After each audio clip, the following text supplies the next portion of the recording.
बरपेटा जिला सिंनि हाउली फिन्स 11 क्लाबनि बानजायनायाव जायगानि सन्दीप बरुवा स्टेडियामाव 6 बोसोरनिफ्राय 12 बोसोर बैसोनि हौवासाफोरनि बेसेन नाङै जोलुर फोरोंथाय बादाखौ दिनैनिफ्राय जागायबाय।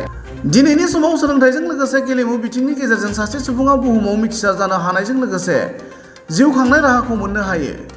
बे बिथिंखौ नोजोर बोनानै हाउली फिन्स 11 क्लाबा उन्दै गथ'फोरखौ जोलुर बिथिङाव गोसो बोहोनो नाजानायजों लोगोसे हादरसायारि आरो हादोरारि थाखोआव गेलेनो खाबु जानाय बायदि फोरोंथाय होनाय जायो होनना फोरमायो।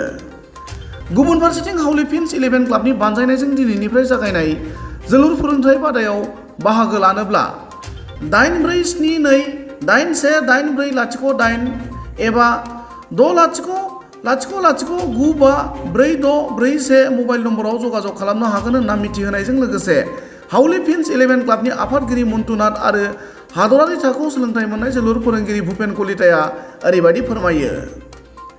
हाउलीनिफ्राय पुरन देउरिनि रिपर्ट, समनि रादाब। हाउली जितु फिन्स 11 एकाडेमिৰ উদ্যোগত যেটো আপোনালোকে কোন ছাত্ৰ ছাত্ৰীৰ মাজত যেহেতু ফুটবলৰ বিনামূলীয়াকৈ প্ৰশিক্ষণ দিছে, গতিকে কি ক'ব? ধন্যবাদ সাংবাদিক বন্ধুসকল। এইবাৰ আমি হাউলী ফিন্স 11 ক্লাবৰ পৰা প্ৰথমবাৰৰ বাবে এটা ইনিচিয়েটিভ লৈছোঁ, পদক্ষেপ লৈছোঁ। বিনামূলীয়া প্ৰশিক্ষণ শিবিৰ আজি আমাৰ আগতে আমি এড দিব লাগিছিলে, কিন্তু বিশেষ কাৰণত দিয়া হোৱা নাই। ভবাও নাছিলোঁ এনেকৈ আমি সঁহাৰি পাম বুলি। এইটো প্ৰশিক্ষণ বিনামূলীয়া চলি আছে আৰু কণ 6 বছৰৰ পৰা 12 বছৰৰ ল'ৰাৰ ভিতৰতহে আমি ফাৰ্ষ্ট টাইম ষ্টাৰ্ট কৰিছোঁ। কিমান হৈছে এতিয়া পাৰ্টিচিপেট? এতিয়া আমি 3জনৰ ল'ৰাৰ পৰা ষ্টাৰ্ট কৰিছোঁ। এতিয়া আমাৰ অলমষ্ট 30 ল'ৰা হৈ গৈছে আজিলৈকে।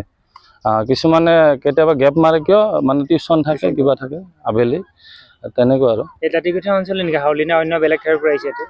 হাউলী ওচৰ পাজৰৰ অঞ্চলবিলাকৰ পৰা আহিছে ল'ৰাবিলাক, আৰু আমি এইকাৰণে নিউজটো দিব লগা হ'ল।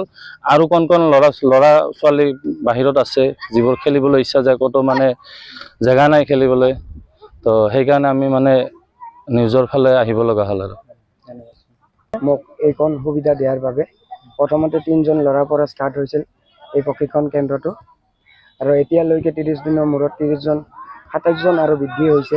30জন ব্যক্তিগত বোৰ্ড হৈছে, এতিয়াও খেলি আছে। আৰু আগন্তুক দিনবোৰত আৰু ল'ৰা ছোৱালী হাউলীত ওচৰে পাজৰে থকা ঠাইৰ পৰা আহিব বুলি আশা ৰাখিলোঁ, আৰু ভৱিষ্যতৰ দিনবোৰতো ফিন্স 11ৰ সকলো কৰ্মকৰ্তাই যাতে সহায় সহযোগিতা আগবঢ়াব বুলি আশা ৰাখিলোঁ। আপোনালোকৰ ফিন্স 11 একাডেমি যিহেতু হাউলী এক অগ্ৰণী এটা ক্ৰীড়া ক্ষেত্ৰত এটা সুনাম আছে, গতিকে আপোনালোকৰ ভৱিষ্যত লক্ষ্য কি হ'ব? সৰুৰ পৰাই প্ৰথমৰ পৰাই যেতিয়া আৰম্ভ হ'ব বস্তুবিলাক, তেতিয়া গ্ৰ'থটো ভাল হয়। এই কণৰ পৰা যেতিয়া আৰু গ্ৰ'থ হ'ব, বয়সটো বাঢ়ি গৈ থাকিব, সেনেকৈ আমি ট্ৰেইনিংটো দি থাকিম ভৱিষ্যত প্ৰজন্মলৈ। দি থাকিলে সিহঁতৰ ষ্টেট লেভেলত হওক, নেশ্যনেল লেভেল হওক, ইণ্টাৰনেশ্যনেললৈকে যাবৰ কাৰণে সক্ষম হ'ব। আপোনালোকে ফুল প্ৰচেষ্টা লৈছে নেকি? ফুল প্ৰচেষ্টা লৈছে। তেওঁলোকৰ পাৰফৰ্মেঞ্চ কেনেকুৱা পাইছে? ভালে পাইছোঁ। নতুন সৰু ল'ৰা লাহে লাহে শিকি আছে। এইটো সম্পূৰ্ণ বিনামূলীয়া নেকি? বিনামূলীয়া। ইয়াৰ ক'ৰ ইয়াতে খেলুৱৈ আহিছে এতিয়া ট্ৰেইনিং ল'বৰ কাৰণে? মেক্সিমাম হাউলীৰে আহিছে, আৰু এই নিউজটোৰ দ্বাৰা হয়তো গম পালে 2-4জন আকৌ আহিব, সেইটো আমি আশাবাদী।